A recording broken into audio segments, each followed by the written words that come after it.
A fazenda abandonada.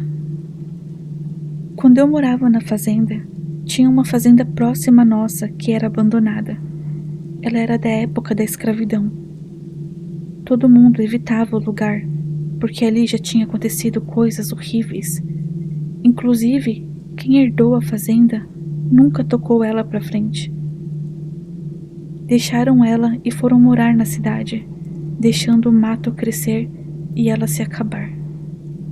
Tudo nela era daquela madeira antiga, e se tinha uma coisa que a gente tinha curiosidade, era desvendar os mistérios daquela casa, pois, interessantemente, ela era tomada por um silêncio aterrorizante.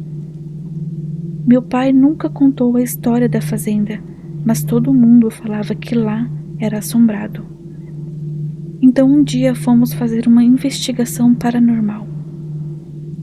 Quando pulamos a porteira velha, as pernas de todo mundo começaram a tremer. Estávamos num grupo de umas 6 pessoas, eu e mais uma com um celular e tinha 2 com um pedaço de pau. Andamos lentamente até a casa e rodamos ela. As janelas de madeira todas fechadas. Vale ressaltar que era uma casa de senhor de engenho, dessas bem bonitas, e lá embaixo, numa parte mais escondida e deteriorada, ficavam os destroços da senzala e das outras construções. Não tivemos coragem de ir mais longe, porque algo, uma presença assustadora e aterrorizante, fez com que tivéssemos vontade de sair correndo. Quando voltamos pela lateral da casa, começamos a ouvir rangidos, como se alguém caminhasse por dentro da casa, acompanhando a gente. As portas pareciam gemer por dentro da casa, abrindo lentamente com aquele gemido arrastado de madeira velha e pesada. Perguntei se todo mundo estava escutando aquilo e resolvi checar por uma fresta na janela da madeira velha. Estava tudo escuro e claramente muito empoeirado, sem nada de iluminação. Mas pela pequena luz da fresta, vi um vulto preto passando e, assustada, só gritei e começamos a correr.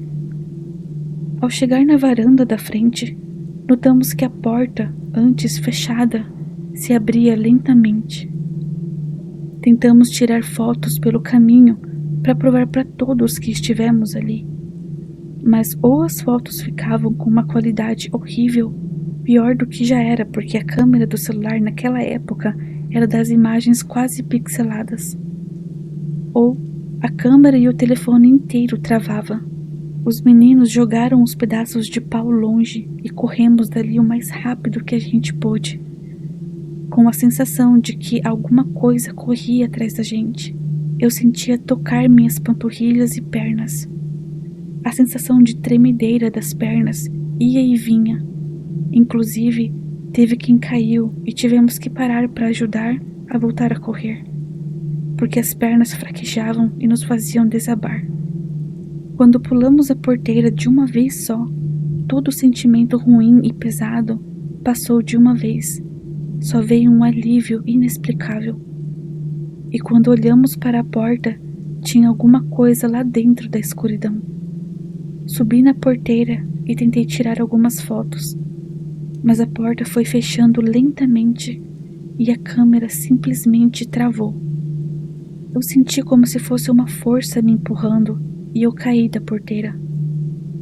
Nós corremos para casa apressadamente e no caminho fomos repassando a experiência. Todos nós estávamos com marcas de arranhões nas panturrilhas, como se um cachorro tivesse nos arranhado, e todas as fotos do local haviam desaparecido dos telefones depois de um pequeno bug deles.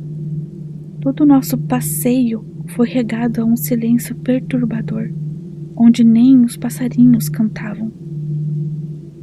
Passando por aquela fazenda depois, notamos que agora as portas e as janelas estavam abertas, e minha avó contou que, além de muita gente ter morrido ali, principalmente escravos e o próprio senhor e senhora da fazenda, também sumiam andarilhos, foi abrigo de uma senhora que sofreu um acidente perto e, inclusive, nunca mais teve o corpo visto, mas chorava todas as noites pela rodovia fora.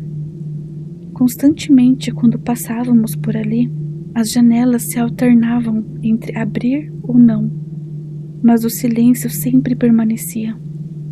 As pessoas podem duvidar e dizer que era só um noiado qualquer dormindo lá, mas claramente não era algo humano aquilo da entrada. E ninguém, nem mesmo usuários de drogas, tinham coragem de frequentar o local. Inclusive, descobrimos onde ficava o poço que os senhores da fazenda prendiam os escravos malcriados. Histórias da minha avó, que era filha de uma escrava dessa fazenda. E a aura de lá era quase tão ruim quanto a fazenda. O resto do pessoal já deve ter esquecido a história, mas eu nunca mais fui a mesma.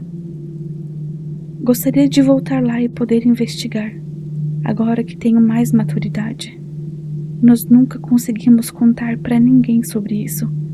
Toda vez que mencionávamos a casa, a energia ficava terrível.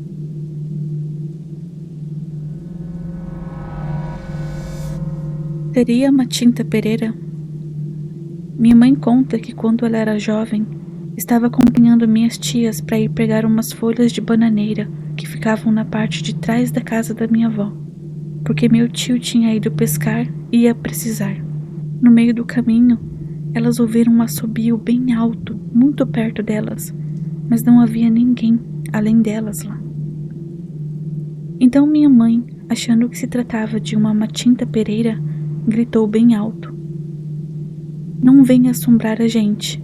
Não estamos mexendo com ninguém. Deixe a gente seguir nosso caminho. Se tá querendo alguma coisa, então venha pegar peixe às 6 da manhã." Diz minha mãe que às 6, certinho, a velha romana bateu na porta da casa da minha avó, dizendo que tinha ido pegar peixes. Minha mãe, já esperando para ver se aparecia alguém, disse: "É, né, velha romana? Foi a senhora que estava assombrando a gente ontem, aqui no quintal de casa." Minha avó dizia que se a Matinta assobiasse, era só oferecer alguma coisa que ela viria buscar. A velha romana disse que sabia que o meu tio tinha ido pescar, mas ele tinha saído às 3 da manhã e disse que não falou com ninguém no caminho. A velha romana morreu com quase 100 anos e eu tinha um pavor dela. Ela tinha uma aparência sinistra, o cabelo dela era enorme e sempre ficava todo arrepiado. Ela morava sozinha. Não só eu, mas as outras crianças morriam de medo dela. Não sei se ela virava mesmo, mas foi muita coincidência ela aparecer no mesmo horário.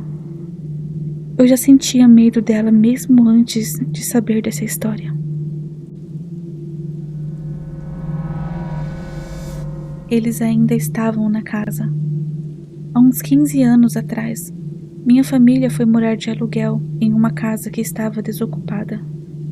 Quando fomos limpar o quintal, estava cheio de ossada de cachorro e gato. Até aí ok, porque a casa estava vazia, então pensamos que o povo deveria jogar lixo lá.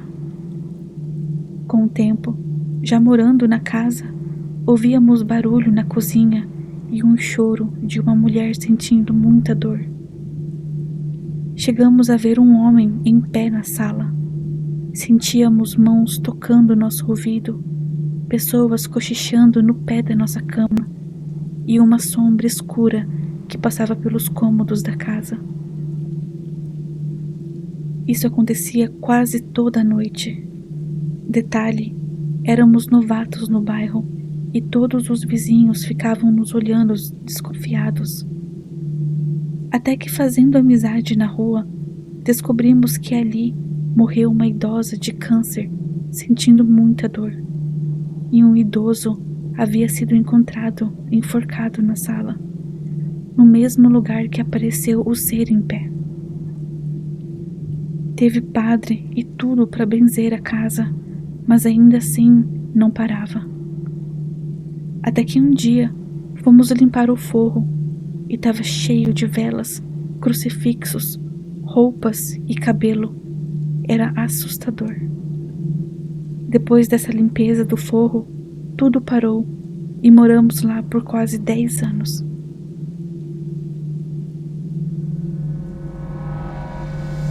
O malabarista. Durante a última sessão do dia, no circo onde trabalho, algo aconteceu que até agora não consigo explicar.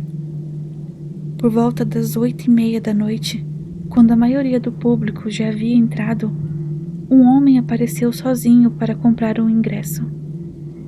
Ele usava roupas antigas, como se tivesse saído de um circo de décadas atrás. Cartola, colete vermelho desbotado e um olhar que me causou um arrepio imediato. O mais estranho, ele não disse uma palavra. Apenas apontou para o ingresso e deixou o dinheiro em moedas enferrujadas. Achei que fosse algum artista fazendo o personagem, então não questionei. Mas quando olhei para o mapa de assentos, percebi que o número da cadeira que ele indicou já estava ocupado. Mesmo assim, ele entrou. Durante o espetáculo, os relatos começaram. Algumas pessoas saíram dizendo que havia um malabarista muito bom, que fazia truques com facas afiadas, sem errar um único movimento, mas não havia nenhum número com malabaristas naquela noite. Quando o espetáculo acabou, conferimos as câmeras internas. Em todas as gravações, a cadeira onde o homem havia se sentado estava vazia, e o espaço do picadeiro, durante a suposta apresentação das facas, mostrava apenas sombras se movendo sozinhas, como se alguém invisível estivesse se apresentando. Desde então, quase toda noite, aparece uma moeda enferrujada no caixa, mesmo com o circo fechado.